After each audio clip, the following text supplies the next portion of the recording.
안녕하세요, 신작가입니다. 일본의 경우 여러가지 주택 문제를 안고 있습니다. 이 부분은 우리도 자유롭지 않을 것이라고 생각합니다. 그런데 일본의 주택은 우리의 생각보다 더 많은 문제를 안고 있습니다. 그동안 우리 언론의 일본 찬양 기사들에 의해서 우리에게 알려진 일본은 정말 많은 부분이 미화되고 있었습니다. 그렇게 생각하면 가장 큰 문제는 우리 언론이 가지고 있다고 생각합니다. 재미있는 것은 일본의 기사에서는 한국의 주택이 일본보다 더 훌륭하다고 보도하고 있고, 한국의 기사에서는 일본의 주택을 세계 최고쯤으로 보도하고 있습니다. 과연 어느 쪽의 보도가 사실일까요?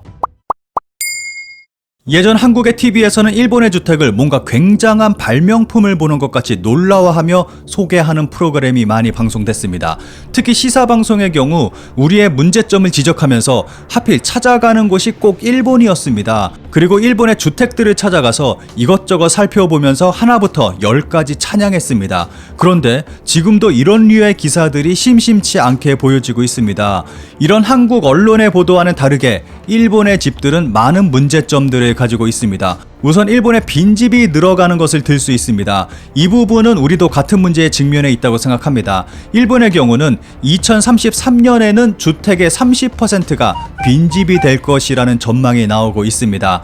게다가 일본의 젊은이들은 주택 구입을 꺼려하고 있습니다. 줄어든 소득과 부동산 거품에 대한 트라우마로 인해 주택 구입에 대한 수요가 급격히 감소하고 있습니다.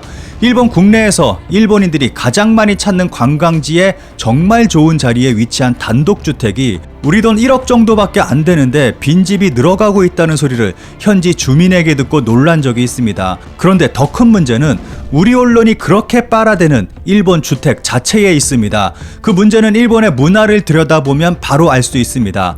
일본은 추운 겨울 코타츠라고 하는 것을 사용해서 난방을 합니다.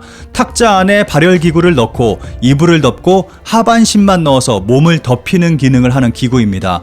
보통은 히터를 사용하는데 난방비가 많이 든다는 이유로 코타츠를 고집하는 사람들도 많이 있습니다. 그만큼 난방이 허술하고 집안이 춥다는 것을 말해주고 있습니다. 보시는 화면은 일본의 주택가를 제가 직접 촬영한 영상입니다. 일본의 주택가들은 보통 이런 모습을 하고 있습니다. 그리고 이런 집들은 오래된 집이든 새로 지은 집이든 정말 떨어지는 효율을 보여주고 있습니다. 일본인들은 매일 뜨거운 물에 몸을 담그면서 목욕을 하는데 이는 일본인들이 위생에 철저해서가 아닙니다. 겨울에 집안이 너무 춥다 보니까 몸을 데우기 위해 뜨거운 물에 몸을 담그는 것 뿐입니다. 그리고 이 문화는 일본의 전통도 아닙니다. 60년대 이후 보일러 기술이 발전하면서 일반 가정에도 보일러가 보급되게 됐고 이후부터 뜨거운 물에 몸을 담그는 문화가 확산된 것 뿐입니다. 이것은 몸을 데우지 않으면 안 될 만큼 일본의 집이 춥다는 것을 잘 보여주고 있습니다. 일본인들이 한국에 오면 가장 놀라는 것이 있습니다. 바로 온돌입니다. 다른 것을 다 떠나서 한국의 온돌을 비롯해 집 자체가 따뜻한 것에 대해서 크게 놀라곤 합니다. 그리고 한국의 온돌 문화를 정말 부러워합니다. 일본 주택의 문제점에 대해서는 일본 내에서도 지속적으로 제기되고 있는 부분이기도 합니다. 게다가 최근에는 코로나로 인해 집에 있는 시간이 많아지다 보니까 이런 문제점에 대해 지적하는 목소리도 더 커지고 있습니다. 일본의 주택이 난방을 해도 추운 근본적인 이유라는 동양경제의 기사에서는 세계 최저 수준의 일본 주택의 에너지 효율과 이미 선진화된 한국을 비교하고 있습니다. 기사는 코로나 사태로 인해 집에 있는 시간이 길어지고 있는데 이로 인해 집의 성능이 더 중요하게 여겨지는 때라며 시작하고 있습니다. 기사에서는 다음과 같이 표현하고 있습니다. 이미 옆나라 한국과 중국도 이제 지구온난화 방지를 위해 기준을 해마다 올리고 있다. 그 중에서도 단연 낮은 것이 일본의 단열 성능 기준, 즉 에너지 절약 기준이다.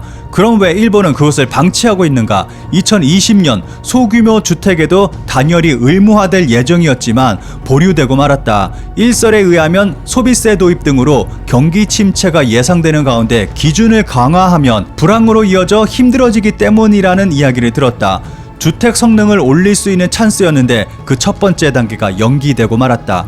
한마디로 그동안 방치해오던 주택기준 강화를 하려 했는데 계속해서 오르는 세금 때문에 못하게 됐다는 것입니다. 기사에서는 일본에서 제대로 단열 시공이 된 건물은 5%에 불과하다며 일본 주택의 에너지 효율은 세계 최저 수준이라고 말하고 있습니다. 집이 이렇게 덥고 추운 것은 선진국에서 일본뿐이라는 기사에서도 한국과 비교하며 일본의 비효율적인 난방에 대해서 지적하고 있습니다. 기사를 짧게 살펴보겠습니다. 일본 집은 겨울에는 춥고 여름에는 더운 것이 표준 사양. 일본의 일반 주택의 건강성과 쾌적성은 유럽과 비교하면 불행히도 매우 낮은 수준에 있다. 아시아 중에서도 한국과 중국에 비해 높은 수준이라고는 할 수 없습니다. 설비의 고효율화는 어느 정도 진행되고 있습니다만 건물의 성능이 낮기 때문에 건강하고 쾌적한 온도 수준의 온냉방을 사용하면 비용이 상당한 고비용이 돼버립니다. 일본의 일반 가정은 세계 표준인 집과 비교해보면 겨울에는 춥고 여름에는 더운 집인 것입니다. 이로 인해 일본의 난방비 효율은 세계 최저 수준을 보여주고 있습니다. 보시는 영상은 제가 직접 촬영한 일본 주택의 내부입니다. 지어진 지 10년 정도 된 비교적 최근에 지어진 집인데 벽이 굉장히 얇고 창문도 우리의 옛날 집을 보는 것 같이 허술합니다. 일본의 집들은 대부분 이런 모습을 하고 있어서 겨울에 황소바람은 기본 사용입니다. 그리고 한국의 아파트 층간소음은 양반이라고 느껴질 정도로 심각한 방음 문제도 가지고 있습니다. 심지어 지금 보시는 집은 일본의 가장 북쪽에 위치하고 있는 홋카이도입니다. 일본의 북쪽 지방 사람들은 정말 상상을 초월하는 추위 속에서 살아가고 있습니다. 참고로 일본의 호텔도 예외는 아닙니다. 제가 개인적으로 친하게 지내는 일본의 지인 중 건설사에서 설계 일을 하시는 분이 있는데 일본의 건설사들이 이렇게 건축을 하는 이유는 단순히 비용 절감에 있다고 합니다. 그래서 일본에서는 이런 일본식 아파트를 일회용이라고 말할 정도입니다. 기사에 달린 일본인들의 댓글을 딱 3개만 살펴보겠습니다. 싸구려 집을 짓고 일회용으로 하는 것이 거의 구조화됐으니까 설마 21세기에도 수십 년 안에 쓰레기가 될 게 뻔한 협소주택 3층 건물이 이렇게 증식할 줄이야. 주택 정책의 명백한 실패. 원래 일본은 집값이 너무 비싸다. 다른 나라는 가구가 딸려있고 정원이 딸려있는데 일본보다 싸게 살 수 있는 곳이 많다. 일본 집은 보기에는 좋지만 방음은 기대할 수 없고 벽은 정말 얇다. 기후의 영향을 생각하고 있다고는 생각하지만 어쨌든 집을 지을 때 비용이 너무 비싸고 사는 측도 말한 대로 가격을 그대로 받아들여 고분고분하게 지불한다. 적당히 부르는 가격을 의심하는 것을 배우는 것이 좋다. 캐나다 주택에 살고 있습니다. 목조인데 따뜻하고 여름에는 시원하다. 24시간 환기로 항상 공기가 바뀌고 있는 것을 알 수 있다. 아파트보다 따뜻하다. 일본의 유명 메이커의 집을 찾고 있었는데 모델하우스가 아니라 다 지어진 집에 들어가 보고 너무 추워서 깜짝 놀랐다.